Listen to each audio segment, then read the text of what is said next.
Good afternoon po sa inyo mga guys. Ito po, magluluto ako ng giniling with itlog ng pugo. Ito po lahat ng mga ricado, nakaready na po lahat. Ayan po, 1/4 na giniling at saka yung itlog ng pugo, nilaga ko po at binalata ko na rin po. At saka yung ating patatas, tinadtad ko na rin ng maliliit at saka carrots. Ayan guys, ito na po lahat ng mga ricado ating gagamitin. Ayan po. Patapos po niya, nagpainit na rin po ako ng kawali. Nagigisa na po ako ng bawang. Yung bawang po ay ginadgad ko naman po para lumabas yung pinaka-aroma niya. At saka ilalagay ko na rin po yung sibuyas. Tinadtad ko rin po ng maliliit para madali siyang malanta. Ayan po guys, ang bango-bango.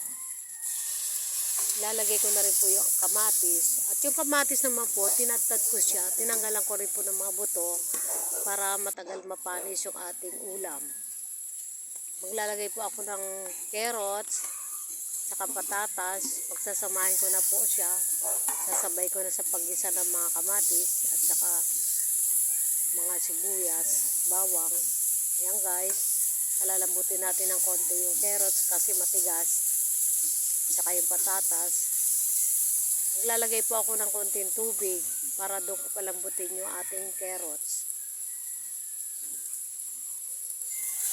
Ayan guys. Dadagdagan ko pa ng kaunting tubig kasi kakaunti pa lang. Ayan guys. Kaya ko na po palalambutin yung ating carrots at patatas. Ayan po, ilalagay na rin natin yung ating 1/4 na giniling ng baboy. Ayan po ay kasim.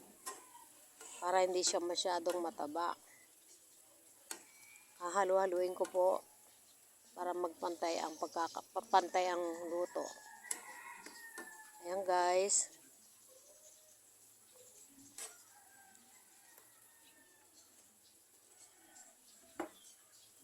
Ayan guys. Ready na po yan, malambot na.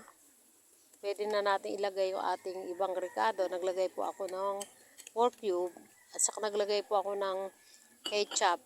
Hindi na po ako naglagay ng tomato sauce kasi meron na pong kamatis. Ketchup na lang po ang nilagay ko.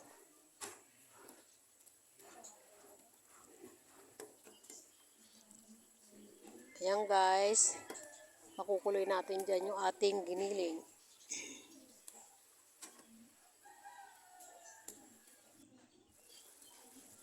Yan, bango-bango ng ating giniling.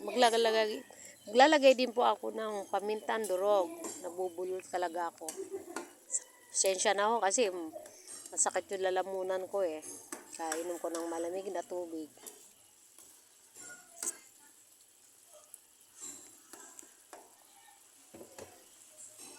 Ayan guys, okay na yung ating giniling.